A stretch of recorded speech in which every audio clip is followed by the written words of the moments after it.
The Atlanta Hawks fell at the hands of the Cleveland Cavaliers 123,114 at Quicken Loans Arena, in what was the third meeting of the season between the two sides. LeBron James scored 25 points and dished out 17 assists while Kyle Korver scored 19 points off the Cavs bench. For the Hawks, they were led by Taurean Prince's career-high 24 points while Kent Bazemore added 20 points. We'll touch on those two in a bit more detail. Another three-point barrage. Are you really surprised? Well, you should be. Another meeting with the Cavs, another absolute bombardment from the three-point line as the Cavs hung 23-pointers on 38 attempts on the Hawks.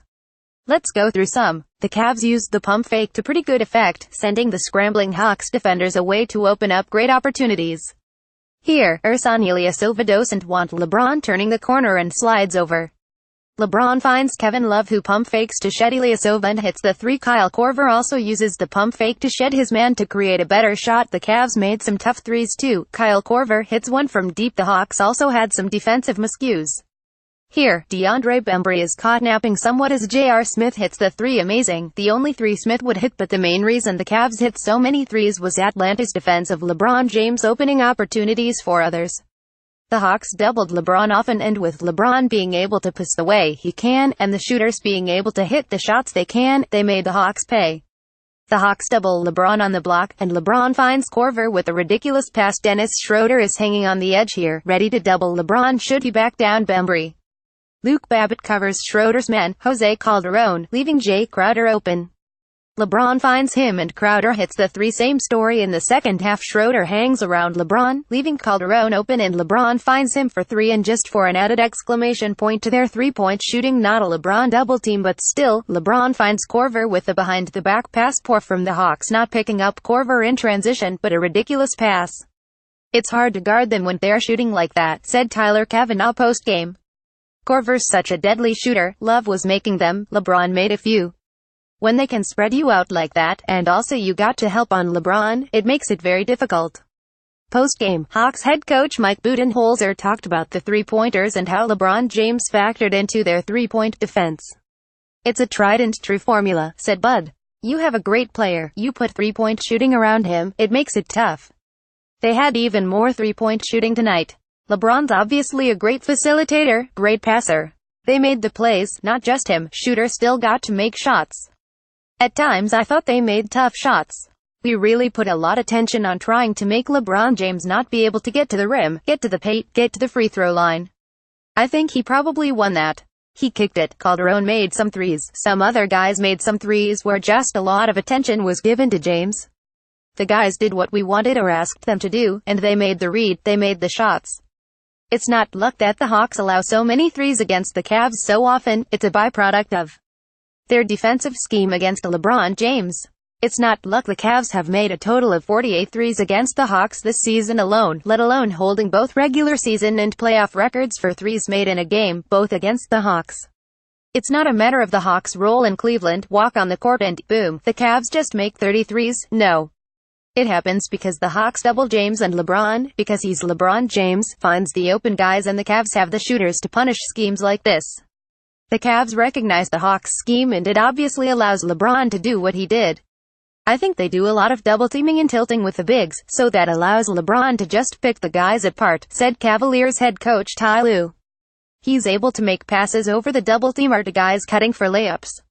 The scary thing here is that J.R. Smith only made 1 3 and Isaiah Thomas is still to return to the fold. The good news is that the Hawks don't play the Cavaliers again until February 9th in Atlanta. LeBron James. It's tough not to talk about LeBron here. 25 points, 11 of 13 shooting from the field, 2 of 3 from 3, 17 assists, tying a career best, and 7 rebounds. LeBron bided his time in this one, happy to wait and assist his teammates as the Hawks doubled him, but when it was time to go, it was time to go. LeBron struck in the third quarter and took over, scoring 8 points and helped turn a 14-point halftime lead into a 21-point lead in a matter of minutes, and this completely turned this game on its head. Instead of the Hawks making a little run to begin the third and taking the game below double digits, setting up a possibility for a close fourth quarter, now you're down by 21, and that's obviously a huge difference, and LeBron James was at the fore of that in the third quarter. And the passing. Wow. We looked at a few of his to Korver specifically, who didn't quite know what to say about LeBron post-game. "It's like I've run out of ways to explain his greatness," said Korver. "He's just amazing. He makes all of us better than we really are. That's just the way he plays, the way he leads the game. He's had to be in attack mode a lot of nights this season, but tonight you kind of feel the guys were hitting shots and he just went into playmaker mode. He was really looking for those passes. He has an ability to feel the game and he can do whatever the games call for from him, whether it's him being the scorer or getting down in the post, knock down threes. He's kind of finding the whole thing right now. He's playing really good basketball. You can't help but feel good for Korver, who hit 6 threes last night. He was just made to play with a guy like LeBron James and it's good to see him thriving at age 36, even if it came at the Hawks' expense last night. But, yes, LeBron James is very good. Tyler Kavanaugh's first NBA start. Hawks 2-way player Tyler Kavanaugh made his first NBA start on Tuesday and scored 11 points on 4 of 9 shooting and picked up 9 rebounds. This great story continues for Kavanaugh, who performed as well as he probably could have against a team like this on the road, and he got to start in front of his old teammates with the Hawks League affiliate Erie Bay Hawks in attendance last night. Post-game, Bud revealed that he started Kavanaugh for matchup purposes, not wanting to match Miles Plumlee, who came off the bench against Kevin Love and Jay Crowder, instead wanting to match Plumlee against Tristan Thompson in a more ideal matchup for Bud. "It's starting Kavanaugh didn't have anything to do with our league team being here," said Bud post-game. "With the Love and Crowder frontcourt, we knew Thompson was going to play, so we thought maybe we'd play Plumlee against Thompson." Tyler got to start in front of his old teammates, the guys he went to training camp with. "We're a huge believer in the league and developing our guys, so it was kind of a cool story." Though Kavanaugh himself was disappointed to lose, feeling he had somewhat let his side down defensively, he was happy to receive an opportunity to play against one of the best teams in the league. "They kinda took it to us tonight," said Kavanaugh post-game. "They're a really good team. We gave them too many open looks at times and struggled with what the coaches wanted us to do defensively, me especially. But it was a great opportunity to compete against one of the best teams in the East." Kavanaugh had a couple of good hustle plays, including this one, fighting for the offensive rebound and creating an opportunity. "Got to compete," said Kavanaugh. "I pride myself on that, just continuing to play until the final horn. That's something I've been taught my whole life. Just trying to bring that to the team, bring energy and contribute any way I can, that's my goal."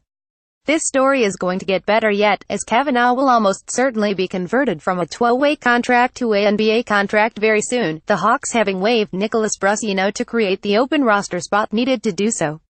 A career night for Taurean Prince and a strong night for Bays. One of a few bright spots last night was the play of Taurean Prince, who set a new career high with 24 points on 8 of 10 shooting while also adding 7 rebounds and 6 assists. Taurean found success driving to the rim, and his aggressiveness in doing so was encouraging to see. Prince also took 6 of the Hawks' 13 free throws. Kent Bazemore also had a strong game, 20 points on 7 of 13 shooting, 8 rebounds and 5 assists, including this beauty of a dime. You can also add 2 steals and 2 blocks to Bays' line too. "These 2 performances were bright spots for Bud.